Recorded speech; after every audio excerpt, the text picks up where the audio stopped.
Bonjour, bienvenue sur le salon d'Idéeuse. Aujourd'hui, je propose donc de faire une petite présentation des 2 parcs les plus connus, de Croatie, qui sont le parc de Plitvice, réputé pour ses lacs et ses cascades, qui se situe dans la région de Lika, et le parc de Krka, qui est donc le parc le plus connu de Dalmatie, la région également la plus touristique de Croatie. Donc l'intérêt de ce salon est de pouvoir déjà vous présenter un peu les différences entre ces parcs, parce qu'ils sont souvent comparés pour les touristes, ils donnent l'impression de beaucoup se ressembler. Or, il faut savoir que ce n'est pas du tout le cas et même en termes d'expérience, on ne va pas avoir le même type de randonnée à l'intérieur du parc, ni les mêmes opportunités de visite. Donc c'est intéressant évidemment de bien identifier tout ce qu'on peut voir, tout ce qu'on peut faire, quelles sont les diverses possibilités aussi par rapport à chacun des parcs, parce que évidemment, il n'y a pas une visite type. Donc en général, il peut y avoir des différences de temps disponibles pour les touristes. Il y en a qui veulent voir rapidement des lieux, il y en a d'autres qui veulent vraiment s'immerger et donc pouvoir faire des randonnées. Donc ça, c'est très important de pouvoir avoir un peu les clés pour faire les bons choix, pour donc avoir le bon temps nécessaire pour chacune des visites en fonction de vos attentes, de vos recherches. Donc ce que je vous propose, donc c'est une petite présentation déjà de Plitvice, puisque c'est le parc le plus touristique du pays, qui compte environ 1,5 à 2 millions de visiteurs chaque année. L'essentiel sont répartis entre juillet et août, ça ne vous étonnera pas, hein. Après, il faut savoir que à Plitvice, il y a quand même une saison qui débute assez tôt, à partir du mois de mai, et qui se termine au mois d'octobre, même si en hiver, il y a aussi des visiteurs qui sont très attirés par les paysages hivernaux et ils sont sublimes en ce moment avec la neige et le gel. Mais c'est sûr que ça reste plus exceptionnel. En général, l'essentiel des voyageurs vont donc vraiment découvrir le parc précisément entre le 15 juillet et le 20 août, quand la plupart des estivants sont concentrés en Croatie et que même s'il faut faire de longs déplacements, ils vont accepter de le faire parce qu'ils ont entendu parler de la réputation de ce parc. Donc c'est un parc qui en soi est beaucoup plus simple qu'il y paraît, parce qu'il y a souvent pas mal de questions autour des entrées à privilégier, les tours à faire en particulier. Et en fait, je vous rappelle que ce parc est très facile d'accès. D'abord, bon, on peut y aller même si on n'est pas très randonneur, il n'y aura pas de problème pour apprécier justement la magie des lieux, parce que tout s'impose à Plitvice. Dès qu'on rentre dans le parc, en réalité, on est plongé dans la beauté de ce qu'on appelle le jardin du diable, hein, puisque en réalité, aux yeux des habitants pendant des siècles, ce lieu était plutôt de sinistre mémoire. En fait, ils avaient très peur d'aller à Plitvice. C'est d'ailleurs amusant parce qu'aujourd'hui, tout le monde s'y presse et donc tous les touristes en gardent un souvenir magique. Mais dans l'imaginaire, ce n'était pas du tout évident pour les habitants. En réalité, l'intérêt du lieu, c'est qu'il y a une grande concentration de cascades, de chutes, et tout cela est organisé autour de lacs qui se sont formés par un effet de sédimentation. Et en fait, l'intérêt, c'est que tous ces lacs se sont cimentés les uns aux autres. Ils forment donc tout un ensemble magnifique avec des différences de couleur des eaux, avec des différences de faune et de fleurs également d'une zone à l'autre du parc, alors que ce sont quand même des lacs. Et les cascades et les chutes sont très impressionnantes. Il y a la plus haute chute de Croatie qui fait plus de 72 mètres. Et il y a donc après tout un ensemble de cascades, surtout autour des lacs inférieurs.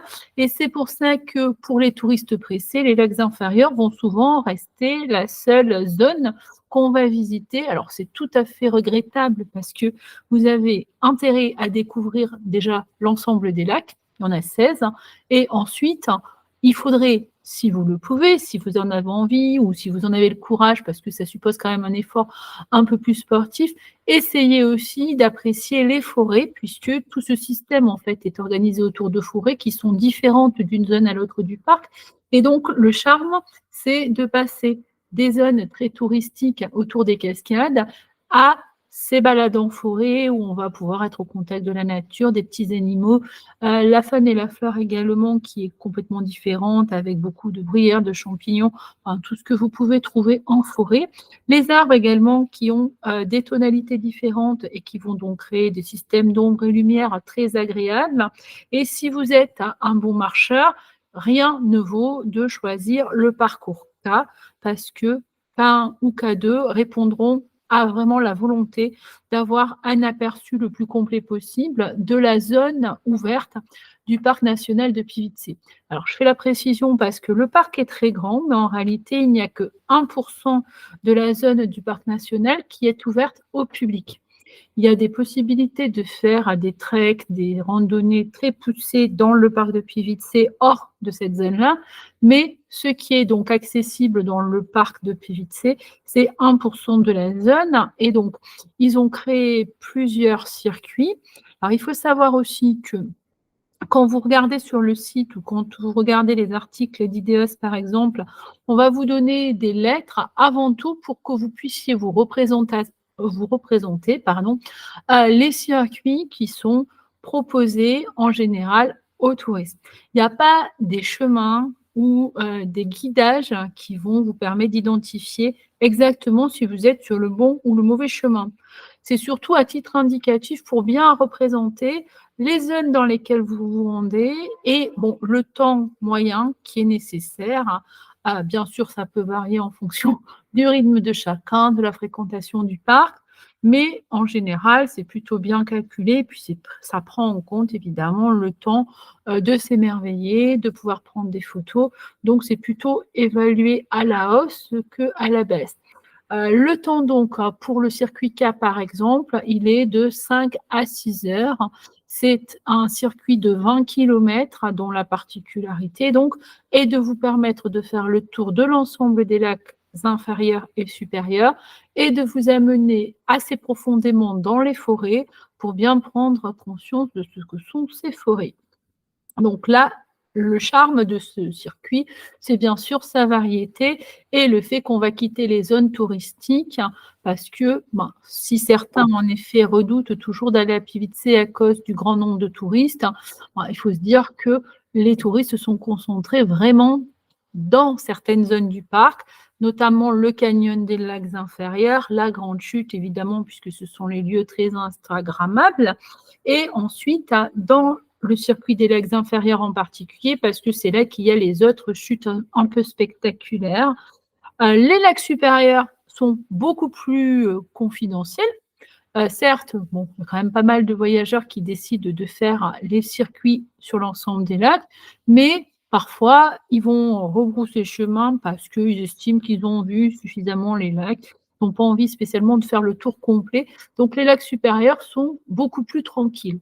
Et d'ailleurs, il y a des rythmes qui permettent de vraiment apprécier le parc, quelle que soit l'heure à laquelle on arrive. Et c'est là que je veux en venir aussi à une idée reçue, parce que souvent, j'entends des voyageurs me demander s'il faut impérativement arriver à l'ouverture ou dans la mesure où ils ont lu aussi sur Ideos que je recommandais d'arriver à l'ouverture, ils se demandent comment faire en fait pour découvrir le parc sans trop de tourisme.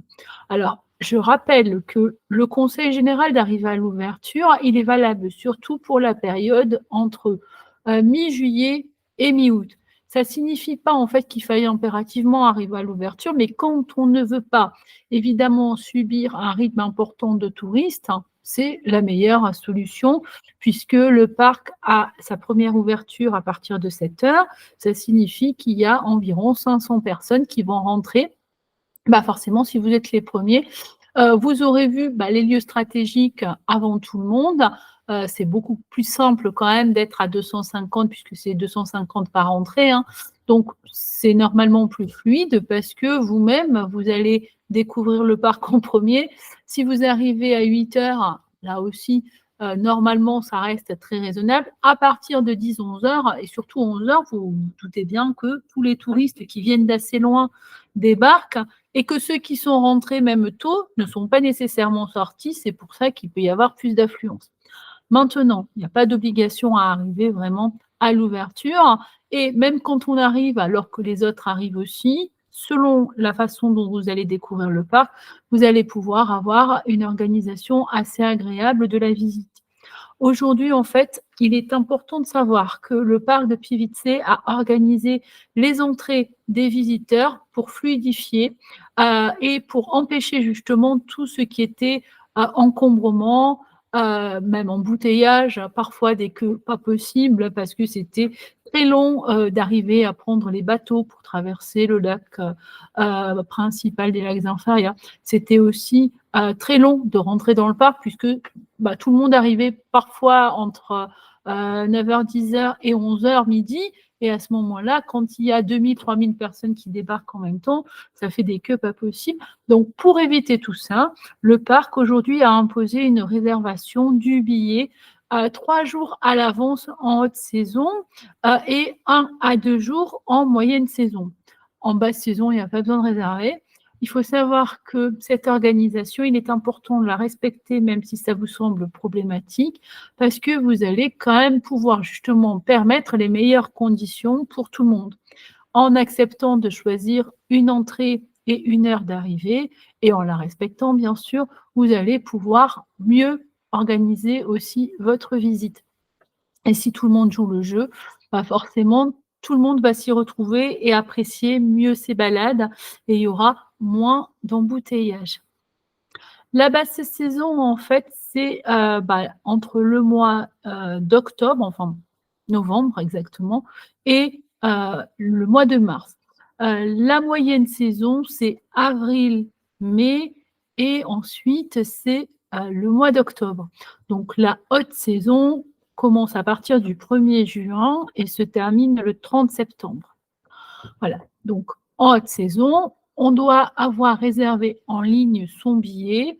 Donc, il suffit d'aller sur le site officiel et il n'y en a pas d'autres. Enfin, il en existe d'autres, mais il ne faut pas aller sur ces sites-là parce qu'ils vous font payer beaucoup plus cher le prix du billet et en plus, il n'y a aucune plus-value à payer plus cher. Et en fait, allez sur le site officiel du lac de Pivitsé. Vous allez pouvoir réserver sur la boutique le billet, sachant qu'on vous demande de choisir l'entrée, entrée 1 ou entrée 2. Je vais revenir sur le sujet dans quelques instants. Et ensuite, en fait, on vous demande de choisir une heure. Et il est donc important, évidemment, de la respecter. Alors, si toutefois vous veniez à ne pas pouvoir être à l'heure indiquée, ils le comprennent très bien, donc ne vous inquiétez pas, vous rentrerez forcément dans le parc. Si vous ne saviez pas qu'il fallait réserver, c'est que vous n'avez pas écouté Ideos et que vous n'êtes pas allé lire les articles sur le sujet, sachez que vous pourrez quand même aussi rentrer, mais ça signifie que vous allez devoir attendre que les flux prévus puissent rentrer et que vous ayez aussi un stock disponible de billets, c'est-à-dire qu'ils ont quelques billets pour les personnes qui ignoreraient qu'il faut réserver à l'avance, mais s'il n'y en a pas, il va falloir attendre que des billets soient disponibles. Donc, en général, il y a toujours un moyen d'accéder au parc, mais rien ne vaut donc d'avoir réservé. C'est important à prendre en compte aussi. Ce n'est pas évident, évidemment, en moyenne saison, quand il y a beaucoup de pluie, éventuellement pendant le printemps, on sait qu'il y a des risques de pluviosité, de réserver. Donc là, c'est quand même une période où vous pouvez ne pas le faire. Ils ne vont pas vous en tenir rigueur. Et comme il n'y a pas encore une affluence importante, de toute façon, vous pouvez vous présenter et donc obtenir un billet. Mais normalement, le parc demande quand même de réserver parce que l'intérêt de la réservation, c'est malgré tout de pouvoir fluidifier. Donc, comme il y a aussi tous les groupes d'excursionnistes qui viennent de Split, de Zeda, de Šibenik ou Trogir, enfin, il y a quand même du tourisme à partir de avril-mai. Il y a aussi tous les croisiéristes qui reprennent à partir de cette période jusqu'à juin, puis après en septembre. Il faut savoir que là, il y a quand même beaucoup de bus qui débarquent, puisqu'il y a des croisiéristes qui, même s'ils ont une étape à speed, vont décider de visiter le parc de Pivitsé, aussi bizarre que ça puisse paraître. Il y en a beaucoup, donc il ne faut pas ignorer qu'il y a du tourisme organisé et donc beaucoup d'excursionnistes en dehors de tous les itinérants qui viennent visiter Pivitsé. Par rapport à l'entrée, donc comme je vous disais, il y a 2 entrées, l'entrée 1 et l'entrée 2. Souvent, on me pose la question, je répète maintenant que c'est tout à fait indifférent. En réalité, ça ne changera rien parce que que vous fassiez le tour d'une manière ou d'une autre, vous allez voir les mêmes lieux. En réalité, souvent l'entrée 1 est, conseillée pour pouvoir accéder le plus rapidement possible à la grande chute, puisque quand on débarque, en fait, on va voir un panorama exceptionnel sur le parc, donc on a quand même l'ampleur de tout ce parc et c'est plutôt joli de débuter par ce genre de vue panoramique et puis on manque pas la photo. Ensuite, parce que bah, si on va en premier vers le lieu très stratégique où tout le monde se rend, bah, ça permet évidemment d'éviter peut-être que tout le monde s'y rassemble, à la fois ceux de l'entrée 1, puis après ceux de l'entrée 2. Donc, l'intérêt, c'est de pouvoir être en premier dans les lieux qui vont être les plus fréquentés et ensuite de, de s'éloigner pour profiter du parc plus calmement. Ensuite, bon, bah, c'est un peu la même logique, hein. Une fois que vous avez découvert la grande chute, vous avez les belvédères dont je ne vais pas vous donner exactement la localisation. Vous pouvez trouver ça sur les articles du site IDEOS et vous allez pouvoir donc aller prendre de la hauteur pour admirer les lacs. Et je vais essayer de vous montrer d'ailleurs, tant qu'on y est, à quoi ça ressemble. Alors désolée parce que je vous dis, je prends en main l'outil, donc je ne sais pas si je vais bien m'en sortir, mais j'espère que ça va bien se passer pour le partage d'écran. Alors du coup, partage d'écran, c'est par ici. Ici, vite fait. Donc, on va regarder un peu à quoi ça ressemble. Alors, voilà, par exemple, la vue panoramique que vous voyez ici, c'est l'un des panoramas qu'on peut obtenir depuis les hauteurs. Ça signifie que pour avoir ces vues-là, en fait, il faut rejoindre des belvédères qui ne sont pas nécessairement indiqués. Et donc, vous pourrez trouver les infos sur le site IDEOS sans problème. Donc, l'intérêt, évidemment, c'est d'aller dans des lieux magnifiques pour faire les plus belles photos. Et donc, là, vous avez un aperçu de ce qu'est le canyon des lacs inférieurs. Donc, évidemment, vous venez de l'entrée 1 qui donc se situe ici, vous imaginez un peu. Vous allez donc traverser le canyon, rejoindre par ici la chute principale, la grande chute. Donc, en fait, quand vous traversez ici, vous ne voyez pas ces lacs. Parce que pour voir ces aperçus-là, il faut donc être dans les fameuses zones de belvédère. Et là, vous pouvez prendre des clichés superbes pour dominer les lacs. Et ça, c'est ce que je vous recommande de faire. Là, évidemment, comme ce n'est pas indiqué, les voyageurs ne vont pas se presser, mais bon, ça suppose aussi que pour avoir un sens de visite intéressant, vous allez donc commencer la visite du parc de Pivitsé depuis l'entrée 1 par une vue générale. Alors, justement, je voulais vous expliquer pourquoi je recommande l'entrée 1 alors que souvent, on voit le conseil de débuter par l'entrée 2. C'est parce que justement, techniquement, même si elle est très fréquentée par les touristes, les excursionnistes, puisque c'est l'entrée stratégique et puis finalement, c'est l'entrée historique, l'intérêt, c'est qu'une fois qu'on est arrivé tôt dans le parc, qu'on a pu justement aller dans ces lieux-là et qu'on laisse les excursionnistes faire simplement le tour des quelques cascades pour prendre des photos, on va quand même avoir un très bon confort de visite. Quand on vient de l'entrée 2, ça ne change pas grand-chose puisque vous allez aller dans ces zones-là aussi, mais le temps d'accéder justement à ce canyon des lacs inférieurs, à l'ensemble des lacs inférieurs et à la grande chute, déjà, ça prend plus longtemps et ensuite, donc, ça signifie que vous allez vous retrouver probablement avec les premiers visiteurs de l'entrée 1, éventuellement ceux qui sont rentrés l'heure suivante, donc il y a déjà pas mal de monde, et évidemment, plus il y aura de monde, moins ce sera agréable à découvrir. Donc la vue que vous pouvez obtenir en fait depuis la fameuse entrée 1 que je vous indique, c'est celle-ci, qui vous permet donc d'avoir un point de vue très agréable sur le parc.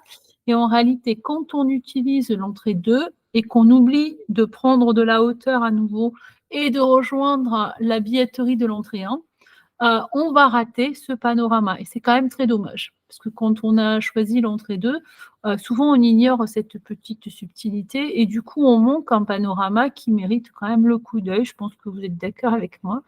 Donc voilà un peu à quoi ressemblent les fameuses vues que vous devriez voir à partir de l'entrée 1. Donc, quand vous avez découvert les vues du belvédère, bah, ce qui s'offre à vous, évidemment, c'est de descendre à nouveau vers la grande chute, de retraverser le canyon des lacs inférieurs et de prendre le chemin qui vous mène autour des ruisseaux, des cascades et des principales chutes et des lacs inférieurs avant de poursuivre par les lacs supérieurs. Si évidemment vous avez choisi le circuit K, ça signifie que vous allez rentrer dans les forêts et continuer votre chemin pour poursuivre justement bien à l'intérieur des forêts, aller du côté des lacs supérieurs et ensuite revenir vers les lacs inférieurs pour terminer peut-être votre visite. Donc voilà un peu les différences.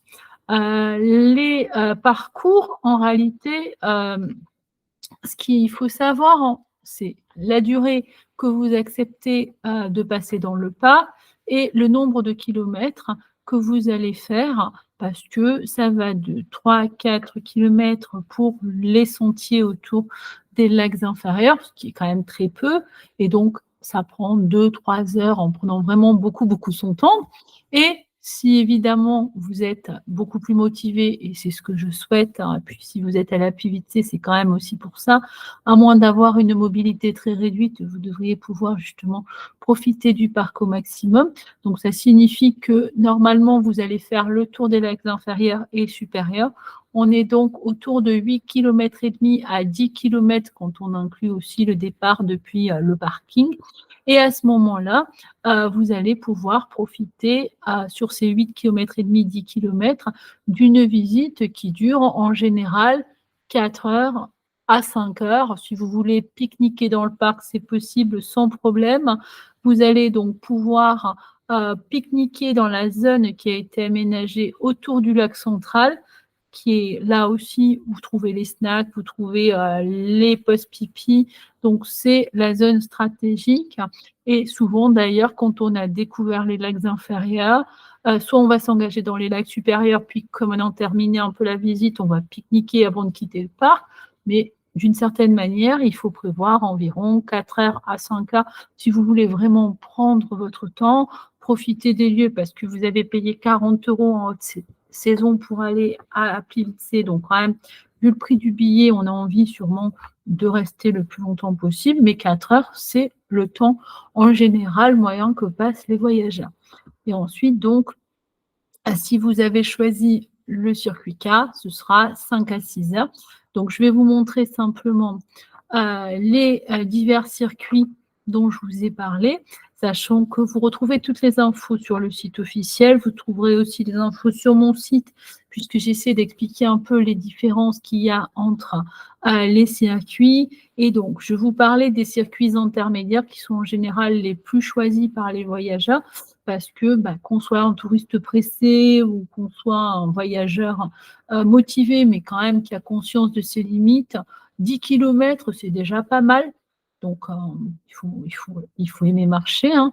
Ça signifie donc que si on veut faire le tour des lacs inférieurs et supérieurs, on va avoir ces 10 km et ça représente donc le circuit C depuis l'entrée 1 et le circuit H depuis l'entrée 2. Vous voyez, c'est des différences de lettres. Alors évidemment, comme le tour ne se fait pas dans le même sens, qu'on ne va pas forcément prendre les trains, les petits trains, les bateaux dans le même sens ni avec la même récurrence, on va avoir quelques petites variations, mais l'un dans l'autre, vous voyez à peu près la même chose. Donc, je vais essayer de vous montrer à quoi ça ressemble.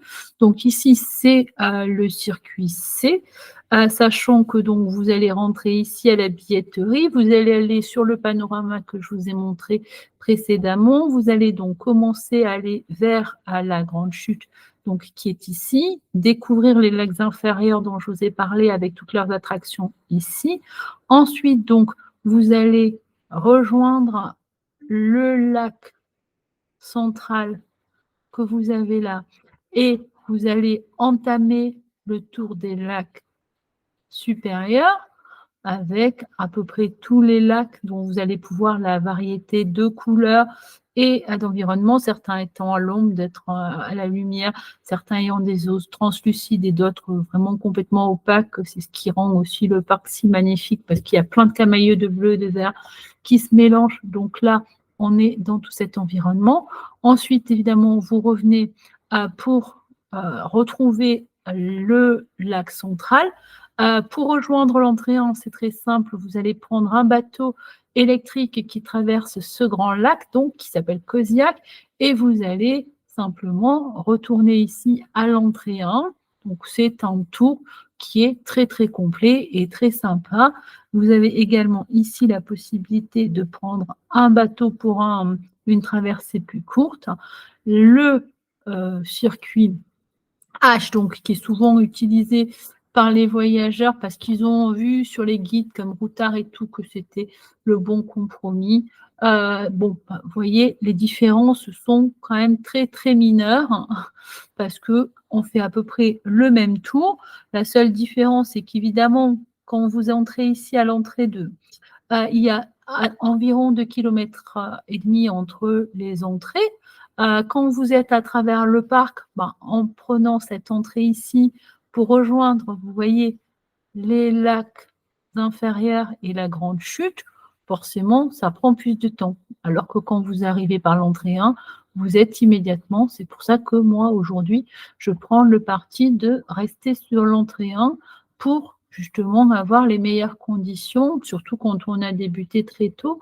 Mais dans tous les cas, l'entrée 2 sera très bien. Elle ménage un certain suspense puisque vous devez rejoindre les lacs inférieurs. Vous allez donc découvrir cette zone-ci, probablement ensuite traverser le lac, rejoindre les lacs supérieurs. Donc, d'une certaine manière, ça a pris plus de temps pour arriver au point stratégique et vous avez sûrement justement vu des zones un peu intermédiaires du parc qui sont très jolies mais qui n'ont pas ces attractions et vous avez attendu 1h30, 2 heures pour rejoindre les attractions les plus impressionnantes. Donc forcément, ça ménage un peu le suspense, mais en réalité, le fait de débuter par l'entrée 1, même si ça vous en met plein la vue immédiatement, ça ne va pas du tout poser un problème pour apprécier le parc. Donc voilà en gros pourquoi l'un ou l'autre, en fait, ça ne change pas grand-chose. Et c'est toute une question de choix personnel par rapport à ce que vous considérez comme le plus intéressant. Ici, donc, que ce soit le K1 ou le K2, je vous montre un peu à quoi représente, ce qui fait la différence, parce que quand on est marcheur, évidemment, ça signifie qu'on va donc faire à la fois le tour de tous les lacs et aller dans la forêt ici pour explorer et pour rejoindre donc les lacs supérieurs. C'est quand même un tour plus ambitieux, 18 km et demi, 20 km. Et pour ceux qui ont envie justement de découvrir Plitvice sans forcément avoir 20 km à faire, sachez que vous aurez la possibilité de revenir sur vos pas, évidemment, dans la forêt, pour essayer justement de trouver un équilibre peut-être plus personnel autour de 14-15 km. Bon, ce n'est pas énorme, hein, mais en même temps, c'est une façon d'aller aussi dans la forêt plutôt que de ne rester qu'autour des lacs. Et ça vous permet donc de passer 5 à 6 heures dans le parc. Voilà ce que je voulais déjà vous dire dans un premier temps par rapport à ce parc de Plitvice. Et donc, je voudrais attirer votre attention sur le fait que, même s'il y a un conseil général comme quoi rien ne vaut d'arriver à l'ouverture, quelle que soit l'heure à laquelle vous allez arriver, vous allez apprécier le parc de Plitvice. La seule chose, en fait, qu'il faut prendre en compte, c'est quand on voyage hors saison, parce que la météo peut être très variable, ça reste de la moyenne montagne, il peut y avoir un ciel très bas. Comme c'est dans une forme de cuvette, ce parc, en fait, évidemment, si le ciel est bas, la luminosité n'est pas la même. Quand la météo n'est pas bonne, ça peut être vraiment horrible, mais ce n'est pas pour autant qu'il faut renoncer à Plitvice si on n'a pas le choix, parce que même sous des pluies battantes, des voyageurs y sont allés, c'est resté une expérience. Alors, ils s'en souviennent à cause de la pluie battante, mais c'est vrai que c'est un parc magnifique, donc idéalement, on espère des bonnes conditions météo, mais il arrive que au printemps, il y ait des fortes pluies, et d'ailleurs, ces pluies peuvent durer jusqu'au milieu du printemps, même l'an dernier, jusqu'à la fin du printemps. Il y a eu des pluies très importantes, il y a eu des inondations records pendant le mois de mai. Et en fait, quand je parle des conditions météo, c'est important de l'entendre parce que au-delà de la pluviosité, bon, qui en soi n'est pas agréable parce qu'être sous la pluie quand on est dans la nature, c'est pas non plus très drôle. Surtout, c'est que faut savoir qu'une partie du parc est aménagée avec des rondins. Ces rondins sont très très glissants, donc prévoyez bien des chaussures antidérapantes parce que c'est très pénible d'être sur des rondins quand il pleut. Ensuite, si je parle d'inondation, c'est bien parce que le niveau des lacs monte tellement que vous allez pouvoir, dans certaines zones, avoir vraiment des zones complètement remplies d'eau. Donc, ce n'est pas non plus agréable, mais quand on n'a pas le choix, il faut faire avec. Et surtout, quand il y a des inondations aussi importantes, il y a une fermeture d'une partie des zones du parc parce que justement, ce n'est pas très circulable. Donc, il peut y avoir les bateaux qui ne vont pas fonctionner ou certaines zones qui, compte tenu de la pluie, ne peuvent pas être appréhendées. Donc, on préfère les fermer. Donc ça, c'est des réalités. Chaque année, on a un peu ce phénomène au printemps. C'est pour ça que même si on espère toujours qu'il fasse beau quand on visite le parc de Pivitsé, mieux vaut quand même le garder à l'esprit. Alors, je voulais vous montrer, je ne sais pas si je vais trouver, parce qu'il y a tellement de contenu sur mon site que c'est pas très simple de jongler avec tout, mais on va y arriver. Je voulais vous montrer donc à quoi ça ressemble pour la pluviosité, parce qu'il faut toujours se représenter. Quand vraiment il y a eu beaucoup de pluie, ça ressemble à ça, c'est-à-dire que vous voyez que les chutes et les cascades rejoignent le lac inférieur.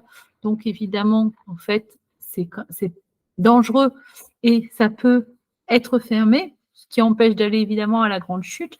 Ensuite, quand même, la pluviosité, voilà à quoi ça ressemble aussi pour la fréquentation du parc. C'est quand même pas très drôle si on n'a pas prévu de bonnes chaussures parce que, vous voyez, il y a quand même de l'eau partout vu que les chemins sont certes bien faciles à circuler quand les conditions sont bonnes, mais dès que la pluie est là, et là, pareil, on a des zones où, comme tout est bloqué et inondé, ça ne va pas fonctionner. Donc ça, c'est ce que vous pouvez prendre en compte par rapport aux infos générales. De la même manière, si vous visitez le parc en hiver, sait-on jamais, parce qu'il y a quelques voyageurs qui quand même aiment en hiver, il faut savoir que le parc reste globalement ouvert, en tout cas sur la zone des lacs inférieurs, pas nécessairement les lacs supérieurs, ça dépend de la météo, mais bon, en général, au cours de l'hiver, c'est uniquement les lacs inférieurs. Et il y a quand même beaucoup de neige, en tout cas dans les années habituelles, il y a quand même beaucoup de neige et de gel. Alors c'est pour ça aussi qu'on vient, mais en réalité, ça suppose donc d'avoir envie de vraiment marcher dans des conditions-là. La neige commence en général vers le mois de novembre.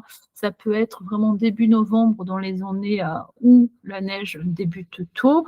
Et sinon, c'est vraiment fin novembre et en décembre, ça commence à être bien enneigé et finalement, pendant tout le gros de l'hiver, on va se retrouver avec un parc qui est certes magnifique, mais où les accès sont limités. Maintenant, je vous recommande évidemment de le découvrir en toute saison parce que c'est spectaculaire et puis c'est ça la magie du lieu, c'est qu'on a l'impression d'avoir toujours un parc à la fois qui se ressemble et qui est différent d'une période à l'autre. Évidemment, vous allez vous retrouver avec des conditions météo qui vont influer.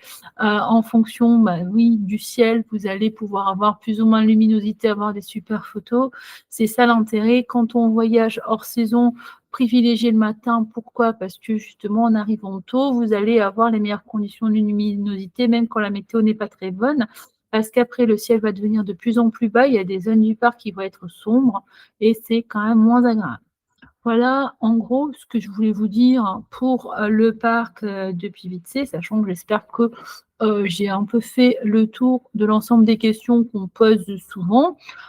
Pour moi, rien ne vaut évidemment de loger sur place, parce que si vous devez arriver tôt, ça serait quand même un problème pour arriver à 7 heures du matin. Si vous venez du littoral, il faut partir vers 5 heures ou même avant. C'est quand même beaucoup trop tôt. Moi, je ne suis pas du tout matinale, je ne suis même pas couchée à 5 heures du matin. Donc, je suis sûre que j'ai toujours du mal à imaginer de me lever à 5 heures du matin pour voyager. Donc là, c'est sûr que si vous avez choisi un hébergement près du parc la veille, bah, le lendemain, tranquillement, vous pouvez débuter votre visite sereinement, 7 h, 8 h, maximum 9 h, ça sera très bien. Et à partir de là, dérouler. Donc, vous avez plus ou moins terminé cette visite, si vous décidez de manger dans le parc, par exemple, en pique-nique, autour de 12 h, 13 h, maximum 14 h. Ce qui signifie qu'on ne passe pas une journée techniquement dans le parc, mais qu'on n'y passe jamais que 4 h à 5 h. Ça change quand même la donne sur l'organisation, parce que si vous décidez évidemment de découvrir les environs, bah, vous allez pouvoir apprécier les autres sites très jolis que vous pouvez trouver autour de Plivice. Alors si c'est en été, vous allez peut-être avoir envie de vous rafraîchir parce que vous aurez vu les lacs et vous regretterez de ne pas pouvoir vous y baigner. Sachez que les rivières qui alimentent ce lac, les 5 rivières, donc, sont accessibles à la baignade, alors en dehors du parc, mais ça reste quand même des rivières très jolies, avec des zones de baignade d'ailleurs, avec des petites cascades, donc c'est plutôt sympa et surtout c'est assez ludique aussi parce qu'ils ont aménagé des plages dans la mesure où les locaux évidemment ne vont pas toujours à la mer, voire rarement en fait, et du coup il faut quand même occuper les enfants et les adultes aussi d'ailleurs, pour rester dans la région en fait. Donc il y a des zones qui ont été aménagées. Vous trouverez toutes les références sur le site Ideos à nouveau. Il suffit de taper baignade Plivice et vous aurez un peu toutes les plages que je recommande aux environs du parc. Donc ça, c'est déjà une activité sympa. Si vous aimez les grottes, vous avez la grotte de Barrage qui est à 10 km environ du parc de Plivice, donc c'est plutôt sympa aussi pour compléter une journée. Et si vous aimez aussi les chutes, puisque vous en aurez vu déjà beaucoup dans le parc, mais que vous continuez à en rechercher, vous en aurez des très jolis. Alors du côté de Slouy, il y a le village de Rastoké qui est connu pour sa chute aujourd'hui et qui est en général un incontournable dans la région de Plivice. Vous avez également la source de la rivière Gatchka, qui est donc une autre rivière de la région, qui est plutôt de l'autre côté en fait du parc de Plivice. Vous avez la possibilité de voir des ours, parce que vous savez que l'ours brun est le symbole de la Croatie. Il faut savoir aussi que vous n'en croiserez pas dans le parc et c'est heureux pour vous parce que vous ne seriez pas sûr de pouvoir en témoigner ou en tout cas ça ne se passerait pas nécessairement bien. Donc il n'y a pas de parc, enfin il n'y a pas d'ours accessible dans le parc. En revanche, il y a le refuge de Couterevo qui se situe environ à 1 h 15, 1 h 30 de Plivice. C'est un tout petit hameau dans le massif de Velebit, donc près de Otocec. Et en fait, ce hameau accueille un refuge qui reçoit et qui soigne tous les oursons blessés, orphelins, ou les ours justement qui ont besoin de soins. Et il y a aussi une volonté de réimplantation parce que c'est une région qui a subi un gros exode rural. Donc malheureusement, les forces vives sont beaucoup parties et l'idée de ce refuge, justement, c'est d'essayer de ramener des habitants et un dynamisme dans des régions très désertées. Donc c'est toute une philosophie qu'on peut découvrir grâce à un passage par Couterevo et donc vous y croiserez nécessairement quelques-uns des ours qui sont accueillis et qui sont pris en charge par les volontaires chargés justement de la préservation de cette espèce. Donc, voilà en gros ce que vous pouvez voir et faire autour du parc en complément de la visite à la journée.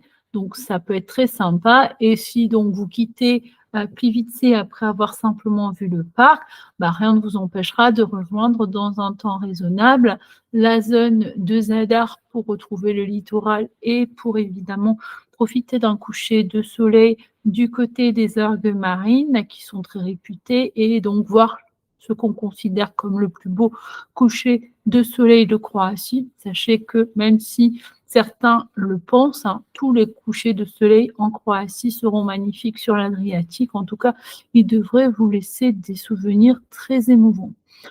Donc là, je vous recommande de faire un petit tour sur l'article concernant les baignades, de pouvoir un peu tous les sites. Et là, je vous parlais des sites aménagés où vous pouvez vous baigner. Donc, il y en a des plus ou moins tranquilles. Et donc, vous voyez que vous pouvez profiter de chutes et de cascades pour compléter votre balade. Ça sera très bien parce que en été, on a beau être en montagne, ça reste quand même un climat assez chaud. Donc, l'intérêt de la baignade, c'est de vraiment profiter d'un moment apaisant, rafraîchissant. Après, vous êtes un peu fatigué à randonner dans le parc. Bon, si vous avez des questions, n'hésitez pas pour que je puisse y répondre. Alors désolée parce que je jongle entre les fenêtres, mais je ne vois aucune question. Donc je suppose que j'ai peut-être répondu à toutes celles que vous vous posiez. Alors du coup, si on résume, l'idéal c'est de pouvoir loger sur place au moins une nuit, peut-être 2 pour pouvoir profiter des environs du parc parce que c'est très agréable, parce que ça vous permet aussi d'avoir un aperçu de cette région qui est complètement différente de tout le reste de ce que vous verrez sur votre itinéraire, que vous ayez choisi la Dalmatie ou l'Istrie. C'est une région où les habitants ont encore beaucoup de traditions, vivent, on va dire, à l'ancienne, hein. C'est-à-dire que tout le monde se fait ses fromages, ses charcuteries. Vous allez voir plein de petits vendeurs d'ailleurs qui essaient de proposer leurs fromages, leurs rakia maison, donc leurs alcools qui sont faits à l'ancienne et ça c'est vraiment le charme. Donc ça même si c'est fait à vocation touristique, puisque l'objectif pour ces gens c'est de vivre de ces produits, bah, c'est quand même très bien de pouvoir aller au contact de la population, faire des rencontres, pouvoir échanger. En tout cas, moi, c'est les premiers échanges que j'ai eus en Croatie. C'est ceux qui sont restés indélébiles puisque j'y suis revenue depuis assez souvent et que j'ai de plus en plus aimé. Mais souvent, quand je repense à mes premiers contacts, justement, je me dis que sans eux, je n'aurais pas, à mon avis, le même rapport à la Croatie. Alors, c'est vrai que j'ai découvert il y a longtemps ce pays maintenant, mais cette population-là est aussi très, très attachante, hein. Mais ce qui est bien aussi, c'est qu'ils ne parlent pas toujours anglais ou allemand ou les langues en fait qu'on peut parler quand on ne parle pas croate.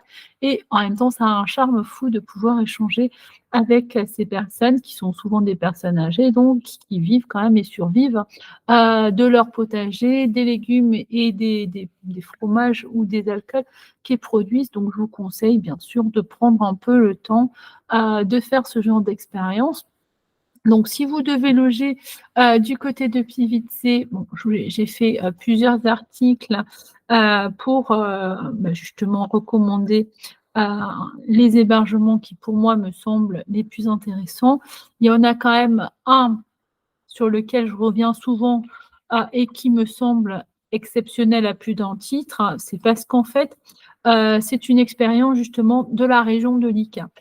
Si tant est que vous n'ayez pas beaucoup de temps à votre disposition et que vous vouliez avoir un aperçu des traditions culinaires de l'hospitalité, en fait, on est tout à fait dans le site qu'il faut choisir. D'abord parce qu'il est dans un environnement très agréable.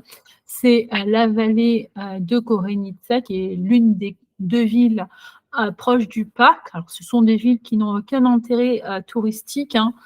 C'est des villes dans lesquelles les habitants sont, mais en fait, il n'y a rien à visiter en particulier. En revanche, la localisation, c'est une plaine, la vallée donc, de moyenne montagne dans laquelle donc, vous pouvez trouver toutes les prairies, les forêts et les quelques rivières de l'environnement du parc. Ça, c'est un peu l'intérêt.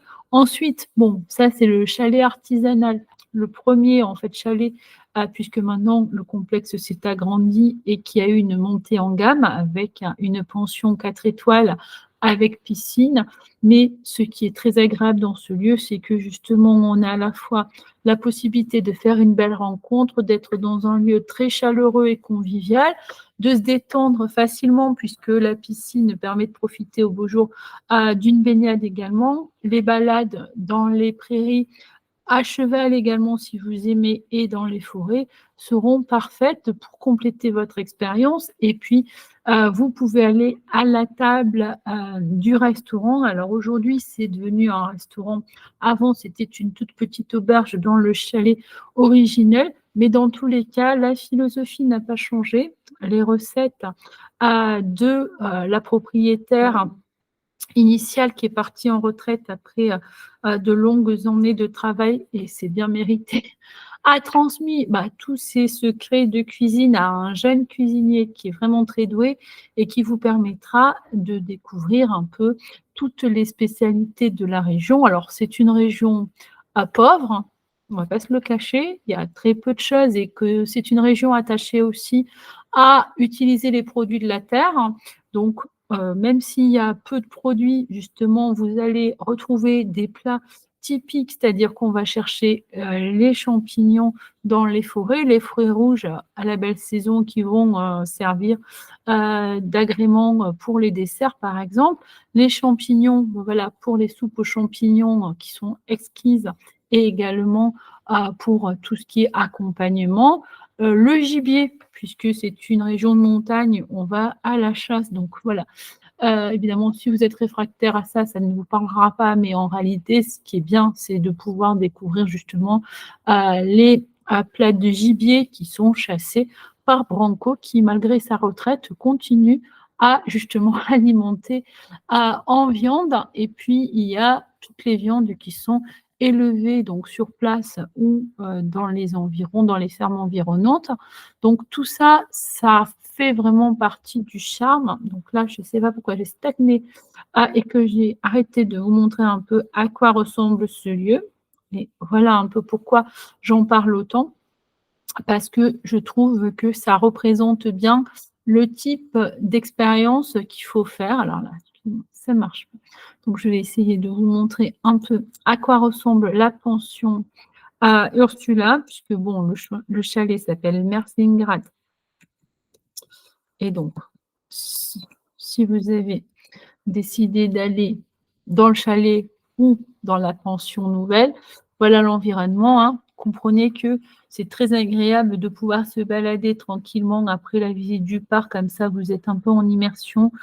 Et vous avez les collines de Merzlin, collines, donc voilà, les collines de Merzlin ici, toutes les forêts et la rivière Korenica, tout ce qui est vraiment haut de gamme, donc que ce soit la pension 4 étoiles ou le chalet qui a été complètement rénové l'an dernier, tout est vraiment au top de mon point de vue. Ça reste l'adresse à ne pas manquer. Alors, ce n'est pas pour toutes les poches, j'en conviens aujourd'hui, hein.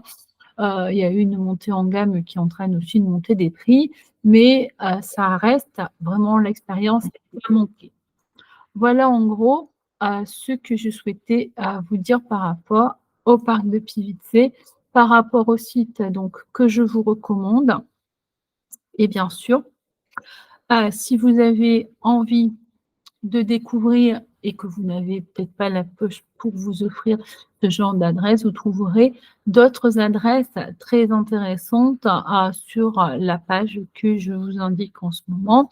L'un des équivalents en termes de qualité de maison d'hôte, c'est une maison qui est juste à côté de Merslingrad et que vous pouvez voir ici, qui est aussi très très jolie avec un très très bon confort.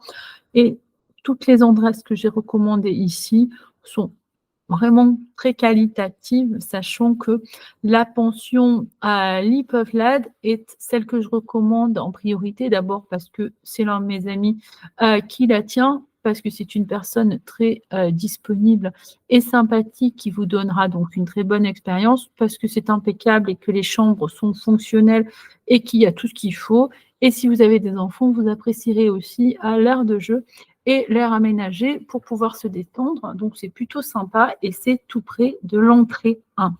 Donc, dans tous les cas, vous trouverez visiblement un bon hébergement. Et donc, je vous souhaite un bon séjour du côté de Plivice. Alors, j'ai été un peu longue sur la présentation de Plivice. Je vais quand même continuer, puisqu'il s'agissait de vous parler du parc de Kerka, par une présentation au moins peut-être un peu moins longue que celle que j'ai faite sur Plivice, mais qui vous permettra d'avoir aussi conscience de ce qu'est ce parc et pourquoi j'insiste toujours pour ne pas les comparer et pour vous inviter à être curieux et à essayer de découvrir les deux et surtout de le faire comme un voyageur curieux et pas comme un touriste. Alors, je sais que ça peut vexer certains, hein, quand on traite de touristes. On est tous des touristes, moi la première. Donc, en fait, ce n'est pas du tout un jugement de valeur, c'est simplement de faire prendre conscience que les parcs, en réalité, c'est aussi ce qu'on décide d'en faire en termes d'expérience. Pour beaucoup de touristes, en fait, pour 85-90%, le parc de Carca va se limiter à un tour de la chute circulaire qui vous a amené probablement à la découverte de ce parc. Donc, d'une certaine manière, ceux qui venaient pour ça trouveront sûrement ça très agréable, hein, et très joli, et on n'en doute pas, c'est le cas. Alors, il faut savoir que le prix du billet est aussi de 40 €. La chute a beau être très impressionnante et ressemble à ce que je vous montre en ce moment, l'environnement étant très vert, on peut trouver tout à fait satisfaction à voir cette chute-là, mais 40 € pour ne voir que ça reste très cher. Et d'ailleurs, c'est un peu ce qui revient souvent dans les commentaires, que ce soit sur le groupe Ideos ou ailleurs, hein, c'est quand on demande la comparaison entre Plivitse et Carca, les gens vont vous répondre automatiquement que Plivitse est le plus beau parc. D'une certaine manière, c'est en tout cas le plus spectaculaire et celui qui s'impose de façon plus évidente. Mais le parc de Carca, en réalité, c'est le plus riche. Parce que d'abord, il est très grand. Il y a tout un ensemble de sites culturels, historiques, religieux, tout un environnement naturel qui varie d'une zone à l'autre du parc. Il est aménagé avec différentes entrées. Vous avez des grands espaces remarquables et en réalité, vous avez donc une variété d'expériences que vous ne retrouverez pas à Plivitse. Donc, tout plaide aussi pour découvrir Carca. Par contre, pour avoir la meilleure expérience possible, il faut accepter de prendre son temps. Et là, justement, il faut aussi bosser. Il ne faut pas la jouer feignant, hein, parce que si vous décidez évidemment de voir juste la chute inférieure, vous n'allez pas la chute circulaire, vous allez apprécier, mais vous n'allez pas voir grand-chose. En fait, le parc de Carca est organisé de telle sorte qu'il faut déjà appréhender un peu son organisation, comprendre comment aller d'une entrée à l'autre, savoir que pour aller justement dans ces entrées, il faut impérativement une voiture, ce qui n'est pas le cas de tout le monde, hein. Donc si évidemment vous devez dépendre des transports publics ou des excursions organisées, ben voilà, vous allez être malheureusement limité à la chute circulaire. Ce sera déjà pas mal, mais ça reste frustrant. Si vous avez une voiture ou si vous comptiez utiliser les transports en commun, mais que vous avez un petit doute et que vous avez envie de profiter du parc de Carca, essayez de louer au moins à la journée une voiture parce que vous allez vraiment pouvoir améliorer votre expérience du parc. Alors, pourquoi j'insiste sur le fait de découvrir Carca de façon vraiment approfondie? C'est parce que, je vais vous le montrer sur cette carte, le parc, en fait, est immense. Contrairement à Plivitse, où je vous ai dit avec 1% du parc qui était ouvert et où finalement on se retrouve avec des circuits, certes de 20 km, mais qui sont finalement assez réduits, le parc de Carca, lui, exige de réfléchir en amont. D'abord parce que vous allez devoir vous déplacer d'une zone à l'autre avec la voiture, que les entrées sont plus ou moins à 20-30 km parfois l'une de l'autre, ce qui signifie que sur des petites routes sinueuses, étroites, ça prend aussi du temps de se déplacer. Ensuite, il faut aussi savoir que dans chaque zone du parc, vous allez pouvoir avoir des expériences différentes et c'est là qu'il faut avoir réfléchi parce que si vous organisez la journée, il faut savoir ce que vous êtes prêt ou pas à faire.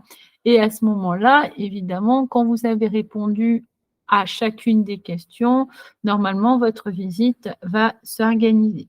Alors, je ne vais pas rentrer dans le détail ici parce que justement, le but, c'est faire une présentation générale. Vous pouvez me contacter pour avoir des entretiens personnalisés afin de présenter un peu comment vous pouvez organiser votre journée en fonction de vos contraintes et de votre rythme. Mais bon, ce qu'il faut donc retenir, c'est que le parc donc, compte 6 entrées, que je vais donc vous montrer ici. Donc là, vous avez les 2 entrées les plus connues, Skradin et Lozovac, qui permettent d'accéder à la fameuse chute circulaire que je vous ai montrée initialement. La différence entre les entrées est quand même importante. L'un se situe donc dans les terres, Lozovac. C'est une entrée qui est ouverte toute l'année et qui vous permet donc d'accéder au parc de façon progressive en empruntant un bus depuis la billetterie qui vous amène à l'entrée du sentier circulaire de Lozovets et qui va vous permettre de progressivement découvrir le parc pour rejoindre la chute circulaire, voire en prendre plein la vue évidemment. On ne se baigne plus dans ce parc, heureusement, depuis quelques années pour protéger justement cet environnement qui était extrêmement maltraité par les touristes. Et du coup, pour ceux qui, en effet, avaient l'intention de se baigner, ben, il faudra se contenter des 2 lieux de baignade que je vais vous indiquer. Donc là, on ne peut plus se baigner, mais l'intérêt, c'est de pouvoir apprécier quand même un lieu qui va être mieux préservé, qui va donc vous permettre d'accéder à un sentier de 2,5 km, ce qui donc est relativement court à parcourir, hein, puisque 2,5 km, normalement, en 1 heure et demie, vous devez largement l'avoir fait, même l'avoir fait 2 fois a priori. Si vous êtes un bon marcheur, vous l'aurez même fait sûrement 3 fois parce qu'on a envie quand même de profiter un minimum des lieux, vu que si on ne visite que cette zone-là, on a payé 40 € pour ça. Donc là, vous accédez donc par les terres et si vous décidez d'accéder depuis Skradin, vous allez devoir donc déposer votre voiture dans un parking qui va être payant, alors qu'à Lozovets, le parking est gratuit. Donc là, c'est un petit élément, mais pour certains, ça compte. Ensuite, prendre donc un bateau qui vous amène à l'entrée du parc, à un embarcadère. La balade en bateau dure environ 25 minutes. Il y a un nombre limité de personnes, environ une cinquantaine. Sachez évidemment qu'il n'y a pas des départs permanents, mais un départ par heure. Donc, à partir de 9h, 10h, 11h, jusqu'à 17h, 18h, selon la période à laquelle vous visitez le parc. Donc, ça signifie que quand on prend un bateau, on est contraint puisque, vous l'avez compris, vous êtes obligé de reprendre le bateau pour rejoindre Skradin. Donc, là aussi, il passe toute demi-heure de chaque heure. Donc, en fait, à partir de 9h30, 10h30. Et là, en fait, vous avez besoin d'environ 2h30 à 3 heures pour intégrer le temps de déplacement en bateau, le temps d'attente pour être sûr de monter à bord du bateau parce que s'il n'y a que 50 personnes, en effet, qui montent à bord, ben, vous allez quand même vous retrouver à devoir attendre en amont pour être sûr d'avoir une place. Et donc, ça fait un certain temps perdu dans des contraintes de déplacement. Ben, après, c'est tout à fait sympa d'arriver en bateau, hein. Ça fait partie aussi du charme de la visite. Sachez que si vous empruntez ce bateau, vous n'êtes pas techniquement sur la rivière Kerka, mais vous êtes sur un canal donc, et sur la mer. Donc, en soi, il existe d'autres balades en bateau à l'intérieur du parc, mais ces balades sont en supplément. Donc, en fait, il faut payer en général 20 € pour pouvoir justement vous promener sur la rivière elle-même et pouvoir découvrir d'autres aspects du parc. Aller, par exemple, sur le fameux îlot de Visovets, sur lequel se trouve un petit monastère et éventuellement rejoindre la zone de Roche Kislap où vous allez pouvoir passer une petite heure à vous balader justement et peut-être à manger du côté du restaurant de Christian. Et à partir de là, les balades dans le parc elle-même sur la rivière durent environ 4h30 et imposent un surcoût qui n'est pas négligeable puisque 20 €, ça sera votre base. Et l'intérêt, c'est quand même de pouvoir accéder à d'autres lieux qui ne sont absolument pas accessibles autrement que par ce biais-là. Donc, si vous décidez évidemment de ne faire que les randonnées à pied, la balade autour du circuit de Lozovets, c'est votre base. L'intérêt, évidemment, c'est de pouvoir découvrir les autres zones du parc, sinon je n'aurais pas insisté sur ce point. Donc là, vous avez Roche Kislap qui se situe au milieu du parc et donc complètement dans les terres et qui se caractérise par un milieu rocailleux et donc par une autre végétation que celle que vous aurez découverte ici. Et surtout, vous avez des espaces qui sont à côté de Roche Kislap. Donc techniquement, ce n'est pas une entrée, c'est une zone d'accès qui vous permet d'accéder par exemple au belvédère de Rogovo. Donc vous voyez ici l'entrée Roche Kislap. On y est allé avec sa voiture. Pour aller au belvédère de Rogovo, on reprend sa voiture et on va trouver le lieu dit et poser à nouveau sa voiture, faire une partie de sentier à travers donc une zone plutôt plate, hein, donc il n'y a pas de difficulté particulière. Il n'y a que la montée vers le belvédère qui est un peu plus compliquée, mais vous allez voir que les paysages en valent la peine. Je vais vous les montrer dans quelques instants. La troisième entrée, quatrième entrée techniquement, c'est celle du Kistanier ici, qui vous permet d'accéder au monastère de Kirka, monastère serbe orthodoxe que je vous recommande, qui est magnifique et qui permet de comprendre justement tout l'environnement religieux et toute l'histoire de cette région qui, pendant des siècles, a été disputée par les trois puissances en place, l'Empire ottoman du côté de la Bosnie-Herzégovine, la République de Venise sur l'Adriatique et l'Empire Habsbourg austro-hongrois du côté donc de la Croatie centrale. Et en fait, ces trois puissances se sont confrontées pendant des siècles, se sont beaucoup disputées. Donc, cet environnement est peuplé de populations différentes avec des religions qui sont donc les trois religions catholiques, orthodoxes et donc musulmanes du côté des Bosniaques. Et c'est assez intéressant de pouvoir comprendre toute cette histoire en quelques heures, en tout cas, d'aller d'un monastère à l'autre vous permettra de prendre conscience de toutes ces pages historiques. Si vous aimez ces aspects-là, vous allez vraiment apprécier parce que vous avez également toute une série de forteresses qui sont construites sur les hauteurs de la rivière, qui étaient les places fortes pour protéger. Et donc, ici, Trozen et Nesven, qui sont deux des plus connus, Bogosine, qui en est une autre, et Klouchitsa, ici, que je vous recommande pour terminer, par exemple, votre journée. Si vous voulez avoir au moins un aperçu d'une forteresse, c'est l'occasion d'intégrer, par exemple, Klouchitsa. Ici, donc, vous avez été du côté du monastère de Kirka, vous avez fait une petite pause bucolique et vous allez rejoindre encore plus au nord les chutes beaucoup moins connues que la chute circulaire, mais qui ne valent pas moins le détour, notamment celle de Manojlovac, ici, qui font plus de 59 mètres de hauteur, qui sont très, très puissantes et impressionnantes. Et aujourd'hui, très bonne nouvelle, vous allez même pouvoir aller jusqu'au pied de ces chutes si vous en avez envie. Donc, c'est quand même une expérience très agréable. L'an dernier, beaucoup de voyageurs ont fait ce choix plutôt que de monter les 516 marches du côté de Roche-Kislap. Et à ce moment-là, c'est sûr que vous allez pouvoir en prendre plein la vue. En termes de chute, c'est très impressionnant. Et puisqu'il faut quand même pouvoir se rafraîchir, les chutes de Biloujis-Kabouk sont toujours aussi peu connues, sont donc très sympas parce qu'il faut aller les dénicher avec un petit circuit de randonnée de 400 mètres. Et vous avez tout cet environnement bien protégé, bien sauvage, et la possibilité de vous rafraîchir, même si la baignade est officiellement interdite, dans cette zone-là, elle reste envisageable. Là, vous avez donc ces environnements-là. Bon, évidemment, vous vous doutez que d'une zone à l'autre, cela prend du temps. La question stratégique qu'il faut se poser concerne Roche-Kislap.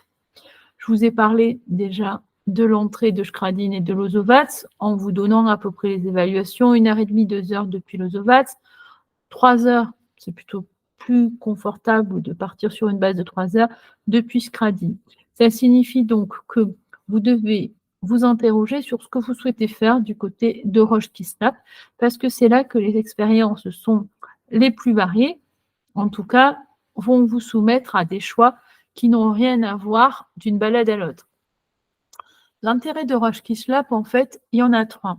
Il y a la possibilité de manger les pieds dans l'eau dans un restaurant qui est très célèbre, qui s'appelle l'agrotourisme de Christian, qui a donc aménagé quelques tables dans des chutes dans lesquelles on peut se baigner. Donc, on peut déguster le prechut, le jambon sec dalmate qui fait la fierté de la région, et les fromages, les olives, et boire évidemment les vins dalmates. Donc ça, c'est l'expérience, on va dire, un peu par excellence pour les touristes. Ça signifie en fait que si vous souhaitez faire ce genre d'expérience, vous devez arriver impérativement avant 10 heures dans la zone de Roche-Kislap parce que à partir de cette heure-là, toutes les tables sont réservées uniquement pour les excursionnistes qui, eux, paient pour ce service. Donc, évidemment, si c'est quelque chose qui compte pour vous, ça signifie qu'il faut arriver tôt, qu'il faut donc intégrer la consommation dans le parc, puisque pour se baigner dans les chutes et pour être assis aux tables, il faut consommer de la nourriture et pas simplement boire une bière pour se dire qu'on a participé un peu à cette expérience. À ce moment-là, évidemment, si vous avez envie de découvrir Roche Kislap un peu en profondeur, vous allez quand même devoir vous poser la question des itinéraires de randonnée vers lesquels vous allez vous diriger, parce que ce n'est pas du tout la même chose de faire le petit itinéraire de base de 1 heure, 1 h 30 pour aller vers la chute d'Okrlitse. Je vais vous montrer un peu en détail à quoi ça ressemble, que de faire l'ascension des 516 marches dont je viens de vous parler, qui sont quand même très costauds, surtout en plein été, quand il fait extrêmement chaud, qu'on est à 35-40 degrés de ressenti, qu'on a quand même peu d'ombrage. Donc, en fait, quand on a des enfants, c'est quand même très important de se poser les questions de ce qu'on peut ou pas faire et de la manière de s'organiser, puisque il faut prendre en compte les conditions climatiques, le fait quand même que c'est une journée assez sportive et que vous ne devez pas surévaluer vos capacités. Partez du principe que vous êtes certes capable de randonner, mais qu'il y a des efforts à faire, que la montée des marches, ce n'est pas pour tout le monde. Évidemment, si vous avez des problèmes cardiaques et tout ça, vous n'allez pas vous amuser à faire de la montée de 516 marches. Donc, à proscrire. Si vous avez une mobilité réduite, évidemment aussi.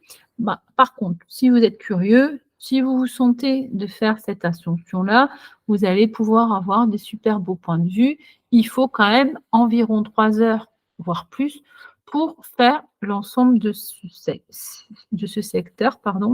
Ce qui signifie que pour avoir un aperçu de Roche Kislap satisfaisant, vous devez partir sur environ 4 heures dans Roche Kislap seulement. Et si vous voulez avoir un aperçu encore plus complet, on est à 4h30, 5 heures avec une vraie randonnée qui, elle, représente environ 8,5 km, 10 km, mais avec des difficultés réelles, surtout dans les ascensions. Donc, il faut quand même être très bon marcheur, accepter donc de faire des efforts sous la chaleur, dans les conditions que je vous ai indiquées. Donc, pour résumer, vous avez 3 expériences possibles à Roche Kislap, une petite randonnée basique et sans effort, une randonnée intermédiaire avec des marches qui vous offrent un super point de vue panoramique sur justement tout le côté rocheux de Roche Kislap et la zone de rivière. Et vous avez la randonnée pour les experts, mais à elle seule, elle représente déjà 4h30. Et ensuite, évidemment, il faut réintégrer la randonnée du côté de l'Oglitse. Donc, on est plutôt aux environs de 5h30 de randonnée uniquement à Roche Kislap. Et à ce moment-là, évidemment, le temps passe vite dans les journées. Donc, on a beau avoir essayé d'organiser le mieux possible, c'est quand même des choses qu'il faut prendre en compte pour pouvoir avoir une bonne connaissance de ce qu'on va faire dans le parc. Je vais vous montrer ce dont j'ai parlé jusqu'à maintenant, sachant que sur le site que vous voyez défiler, vous avez des itinéraires types que je recommande, avec les temps approximatifs de visite et les temps de déplacement d'une zone à l'autre. Il suffit de lire.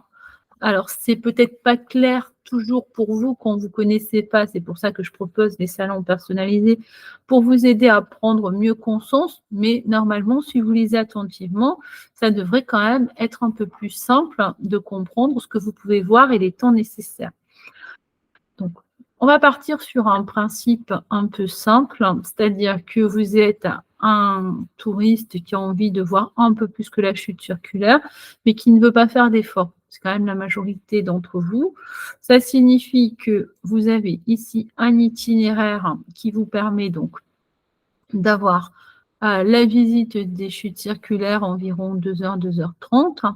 Ensuite, les chutes de Manuel Levatz, ici, les chutes de Bilouzé-Skabouk, mais sans avoir en fait été au pied des chutes, simplement des vues panoramiques pour apercevoir ces chutes de loin. C'est déjà très bien, mais donc pas d'effort du tout. Et ensuite, donc, le site de Bournoum également, où vous pouvez faire un arrêt pour découvrir tout le côté historique, puisque dès la période latine, et l'occupation romaine, il y avait donc un camp militaire à Bournou. Donc, vous pouvez voir un peu à quoi ressemblent les vestiges et le musée archéologique qui permet donc de reconstituer cette histoire. Ici, donc, une visite rapide du monastère de Kerka et la découverte de Roche Kislap. Ça, c'est la base. Roche Kislap avec simplement la chute d'Oglitze. Donc, c'est environ 1h30 et si vous faites la montée des marches, c'est environ 3h30. Vous voyez déjà que même sans faire trop de randonnée, la journée complète est nécessaire et elle nécessite quand même certains efforts. Si vous décidez d'être vraiment plus curieux et de faire un peu plus de randonnée dans le parc, voilà ce que je recommande à l'essentiel des touristes, c'est-à-dire la découverte du belvédère de Rogovo avant même l'entrée dans le parc, puisque c'est une zone qui n'est pas officiellement soumise à billets. Donc, vous pouvez très bien débuter avant l'ouverture du parc et idéalement vers 7h, 7h30, quand il n'y a encore personne, vous pouvez rejoindre le belvédère de Rogovo pour voir justement tous les beaux paysages du côté de Roupé, de Roche Kislap et un aperçu sur l'îlot de Vizovac. Si vous n'avez pas choisi une balade en supplément en bateau, ce sera la seule manière de voir à quoi ressemble cet îlot qui est au milieu de la rivière avec son monastère. Du côté de Roche Kislap, on va partir sur une balade intermédiaire, c'est-à-dire celle des 3h, 3h30, avec l'ascension des 516 marches, parce que vous avez décidé quand même de voir à quoi ressemble la rivière depuis les hauteurs. Et on est donc avec une base de 4 heures entre le belvédère de Rogovo et Roche Kislap. 4 heures, même 4 heures, 4h30. Donc, si vous êtes arrivé vers 7h, 7h30, ça veut dire que vers 13h, vous allez quitter Roche Kislap pour rejoindre le monastère de Kerka, même si vous ne faites qu'un rapide passage. Entre Roche Kislap et Kerka, on est à environ 30 minutes de route et ce sont vraiment des petites routes sinueuses et étroites sur lesquelles il faut faire d'autant plus attention qu'en été, par exemple, il y a un peu de circulation vu qu'il y a quelques curieux comme vous. Donc, ce qui est intéressant, c'est évidemment de pouvoir aller explorer, mais là aussi, il faut bien prendre en compte les temps de trajet entre les différentes entrées. Donc, on imagine une étape d'1 heure à Kerka. Vous avez donc l'intention de quitter la zone du monastère Kerka vers 14h, 14h30 et vous allez rejoindre les chutes de Manojlovac qui sont plus très loin, c'est environ à 30 minutes. Et en fait, là aussi, la question qu'il va falloir se poser, c'est comme vous êtes déjà en début d'après-midi et que le parc est ouvert jusqu'à 20h, mais qu'il faut prévoir, bien sûr, de le visiter de façon complète pour profiter du prix du billet pendant la journée. Vous allez donc découvrir les chutes de Manojlovac en vous contentant du point de vue panoramique, ce qui est tout à fait possible. Vous allez préférer aller du côté de Bilouzitska Bouk pour vous baigner éventuellement, donc ça fait une petite pause supplémentaire. Et puis donc, le fait d'aller chercher ces chutes qui ne sont pas très bien indiquées, il faut aussi envisager un peu de temps à ce niveau-là.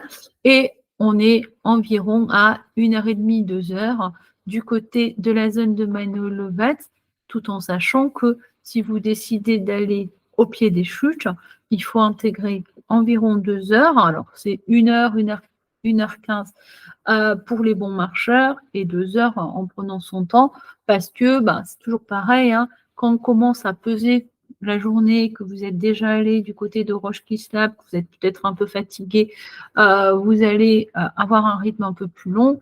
Donc, vaut mieux compter 2 heures que 1 heure. Hein. Et en fait, vous allez aller découvrir les chutes jusqu'à leur point initial, ce qui est quand même très agréable.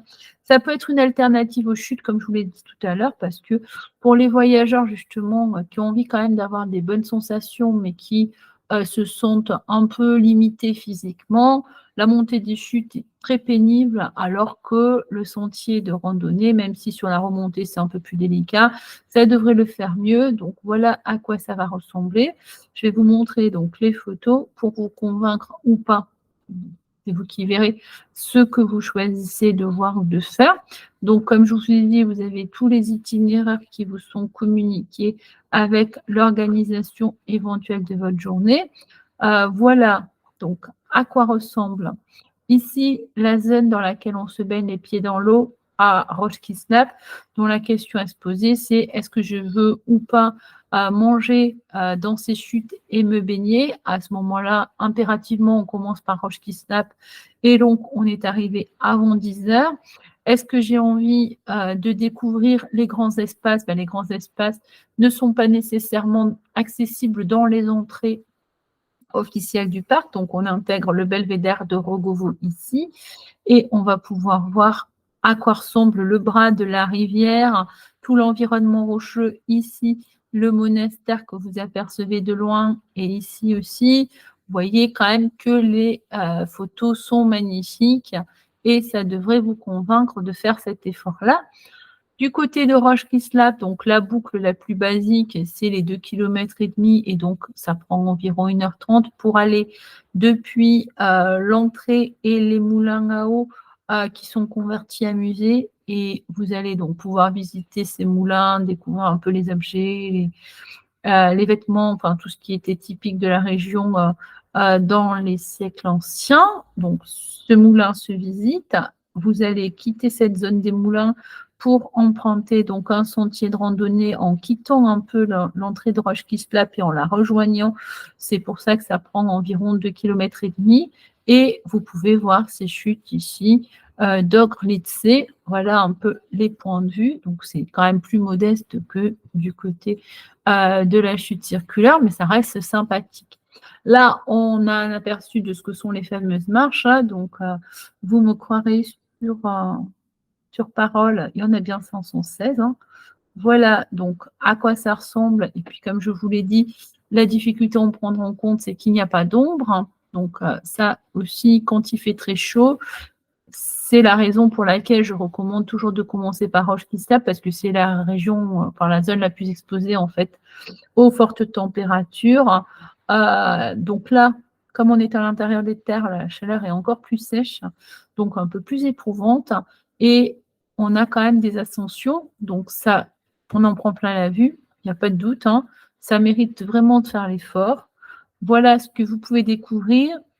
Au sommet des 516 marches, il y a une grotte dans laquelle donc a été aménagé un petit musée pour comprendre à quoi ressemblait la vie des hommes de Néandertal qui ont occupé la grotte en question. Donc on se retrouve avec des expériences très sympas, mais qui ont quand même un certain niveau d'exigence. Et ici, vous avez un aperçu de ce qui est la randonnée pour les voyageurs un peu plus expérimentés, les randonneurs qui aiment bien quand même souffrir un peu. Et donc là, vous avez des ascensions à l'intérieur de la montagne pour pouvoir justement avoir des points de vue de plus en plus spectaculaires, mais c'est parce qu'aussi vous avez pris de la hauteur et que vous éloignez progressivement des lieux stratégiques. Donc ça, c'est à vous de voir quel type d'effort vous voulez consentir ou pas. Dans tous les cas, de toute façon, ça restera une super expérience. Ici, on a le parc avec donc les chutes dans lesquelles vous pouvez vous baigner et manger. Comme vous le voyez, c'est très sympa. Ça fait partie un peu du fantasme pour certains, mais comme les conditions sont quand même très limitées, vous avez bien compris que vous devez arriver le plus tôt possible et consommer vraiment et que vous n'allez pas pouvoir vous attarder parce que vous n'êtes pas les seuls évidemment à vouloir manger et boire dans ces chutes-là et qu'il faut que tout le monde puisse accéder un peu à cette expérience. Si vous avez l'occasion, vous devrez quand même apprécier. Alors, pour les conditions d'accès, elles sont fixées à partir d'avril, même si ce n'est pas la haute saison, d'avril à octobre, à partir de 10 heures, c'est fini. Sachant qu'on n'a réellement plus trop de possibilités, puisque jusqu'à 19h, 20h, il y a des voyageurs qui vont vraiment défiler, qui viennent que pour ça parfois, qui ont payé pour, donc c'est eux qui ont la priorité. pas toujours évident à comprendre, mais c'est un peu l'attractivité aussi du lieu qui explique ceci, cela. Donc voilà un peu ce qu'il faut garder à l'esprit et la question qu'il faut se poser pour l'organisation, puisque si vous avez fait l'ascension des marches, il est probable que vous ayez dû donc aller prendre une table et vous baigner avant et entamer les randonnées par la suite, sauf que c'est quand même très tôt dans votre journée. Après, donc, le monastère de Kharkar ressemble à ceci. Il est dans un lieu vraiment bucolique, très agréable, les cyprès, les oliviers, les cigales, tout le charme, les quelques vignes, puisque les moines font leur vin. Et ce qui est agréable, c'est de pouvoir apprécier aussi cet environnement, puisque la rivière est tout près. Et donc, vous pouvez vous balader tout autour. Il n'y a pas que la visite du monastère lui-même, mais aussi l'environnement qui mérite le coup d'œil, sachant que ce sont des Serbes orthodoxes qui sont revenus après la guerre, donc alors qu'ils avaient été chassés pendant cette période un peu compliquée. Depuis 1998, ils ont décidé de revenir. Et donc, si vous avez l'occasion de visiter le monastère, vous avez aussi accès à un trésor, à une bibliothèque, à tout ce qui, en fait, fait leur histoire depuis des siècles, puisque la présence des orthodoxes date de la fin 14e, début 15e siècle, donc c'est quand même très ancien. Et c'est une partie intégrante de l'histoire de la Croatie et ça explique aussi la complexité de la région et la richesse de tout l'environnement culturel qui s'offre à vous si vous êtes curieux. Mais tout le monde ne l'est pas. On est d'accord que quand on est en tourisme, surtout en été, on n'a pas toujours envie de tourner des pages d'histoire, de découvrir ces environnements-là. Mais quoi qu'il en soit, sachez que ça existe et que je vous recommande évidemment d'en profiter. Vous voyez que cet environnement n'a rien à envier à celui d'autres zones du parc. Donc, essayez si possible d'intégrer le monastère de Kirka, sachant que le monastère de Kirka est surtout visitable en haute saison parce que à partir de mi-septembre, il va normalement ne plus être visitable, au moins à l'intérieur. Et à partir d'avril-mai, il n'est pas nécessairement ouvert à la visite non plus. Donc là aussi, il faut se tourner du côté du parc et demander des infos à ce sujet. Après, ça ne vous empêche pas de passer et de prendre des photos, mais ce serait dommage de ne pas pouvoir visiter évidemment l'intérieur de l'église. Ensuite, donc, vous avez l'entrée de Pouliane dont je vous ai parlé, avec Manojlovac ici. Donc, ces grands espaces, c'est ce que vous pouvez voir sans faire d'effort. Vous voyez que quand même, on est bien gâté. Ça reste très beau. Et en même temps, vous comprenez un peu ce qu'est l'environnement karstique de la Dalmatie, puisque ici, on est dans des montagnes de karst, avec donc cette végétation et tous ces mélanges de verre qui sont quand même très impressionnant. Donc la rivière elle-même, les cascades et toute la végétation, c'est quand même très joli. Alors en soi, moi, je n'aime pas du tout comparer.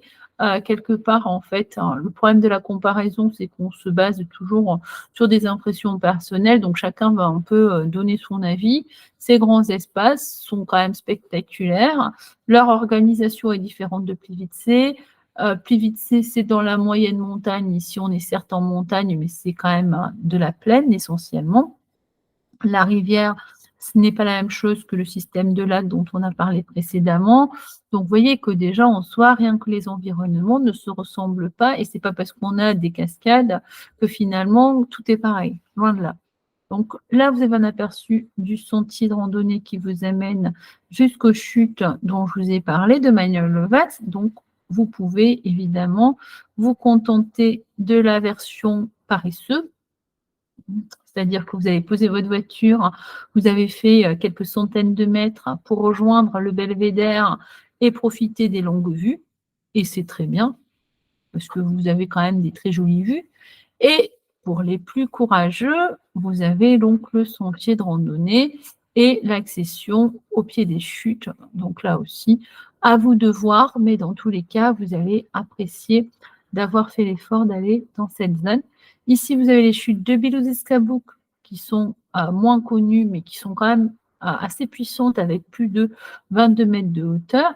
Et à côté, une ancienne usine hydraulique qui a d'ailleurs servi pour info à l'électrification de Šibenik. Šibenik étant la première ville qui a eu l'électricité en Croatie grâce aux travaux de Nikola Tesla. Voilà, si vous voulez un peu recouper toutes ces infos historiques et culturelles, vous voyez que Krka a beaucoup à offrir et qu'on va enrichir ses connaissances historiques, qui est plutôt très sympa. L'intérêt aussi, c'est que l'environnement sauvage plaît en général bien aux familles, puisque les enfants, il faut toujours leur donner un peu des carottes pour les motiver. Donc là, il y a la possibilité un peu de se baigner. C'est surtout assez caché, donc ils aiment bien le côté aventure. Et normalement, les parents appréhendent toujours parce qu'ils croient que leurs enfants vont peut-être pas forcément jouer le jeu. Et en réalité, c'est souvent les parents qui sont fatigués et les enfants qui ont été très très contents parce qu'ils ont eu finalement dans chaque contrée plein de belles surprises, hein, des beaux sites à découvrir. Et donc, surtout, n'anticipez pas pour vos enfants, essayez surtout de leur offrir le maximum de possibilités d'expérience parce que c'est aussi ce qui est sympa. Il faut que tout le monde trouve son compte. Bien sûr, il ne faut pas se surestimer. Il ne faut pas non plus vouloir tout voir parce que dans une journée, c'est assez difficile, si ce n'est avec un rythme soutenu. Mais en ayant préparé votre balade, en ayant mesuré un peu ce que vous êtes capable ou pas d'accepter comme effort, vous devriez avoir une expérience bien plus complète que celle de 90% des touristes et vous devriez me remercier après votre retour de Croatie pour vous avoir permis justement d'aller dénicher ces coins-là parce que le parc, malheureusement, n'est pas toujours très, très bon conseiller. Il a certes un site très complet, mais qui ne permet pas de bien prendre en compte la variété justement des sites. Il y a aussi un problème de guidage hein, parce que tous ces sites-là ne sont pas très bien indiqués. Et donc, si vous n'avez pas écouté des podcasts comme le mien, si vous n'êtes pas venu faire un salon personnalisé, ou si vous n'avez pas pris le temps de tout lire, vous allez quand même ignorer l'essentiel de ces infos. Donc, ce n'est pas non plus la faute des touristes s'ils se contentent de la chute circulaire. L'important, vous, c'est de comprendre que vous devriez aller au-delà. Et donc, voilà les sites que vous pouvez découvrir. Et enfin, donc, vous voyez ici un peu le canal par lequel vous pouvez arriver si vous décidez de venir depuis Skradin avec le bateau. Alors, je précise là aussi que en été, l'intérêt de terminer par Skradin ou par Lozovac, c'est d'avoir laissé passer tous les touristes qui arrivent un peu tous aux mêmes heures, c'est-à-dire à partir de 10h non-stop jusqu'à 15h, on va avoir quand même le gros du tourisme. Et à partir de 16h, 17h, c'est beaucoup plus tranquille. Donc déjà, ça vous permettra d'apprécier la zone la plus touristique avec moins de monde. En plus, quand vous aurez fait la belle journée que je vous indique, vous serez quand même assez fatigué. Donc là, il n'y a pas trop de difficultés. Donc terminer par le plus beau et quand même le plus accessible, c'est plutôt sympa. Et avec moins de touristes, c'est encore mieux. Voilà en gros ce que je vous dirai sur le parc de Krka. Alors, désolée pour mon manque d'esprit de synthèse, hein, puisque le podcast a duré plus longtemps que prévu.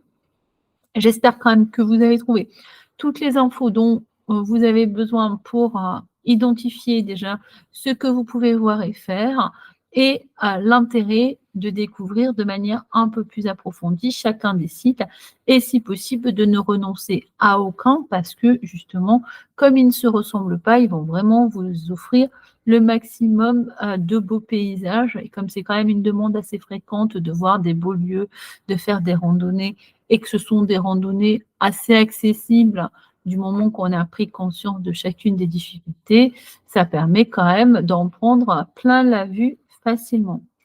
Pour terminer, par rapport aux sites qui ne sont pas dans le parc techniquement, mais qui peuvent être découverts, vous avez donc les fameuses forteresses qui sont parsemées autour de la rivière. Vous pouvez donc aller en découvrir certaines et faire des randonnées. Ça, je m'adresse aux randonnées vraiment expérimentées qui aiment ce genre d'expérience parce que les curieux, là, vont pouvoir trouver des super randonnées. Vous avez le site Outdoor Active et alltrails.com qui vous répondront très bien avec des itinéraires à pied, à vélo, pour justement avoir le maximum d'expérience en dehors de la visite à l'intérieur du parc. Là, il n'y a pas besoin de billets pour visiter, par exemple, la forteresse de Klouchitsa. Donc là, si vous êtes intéressé, évidemment, ça peut être en complément quand vous passez une semaine, par exemple, dans la région de Šibenik.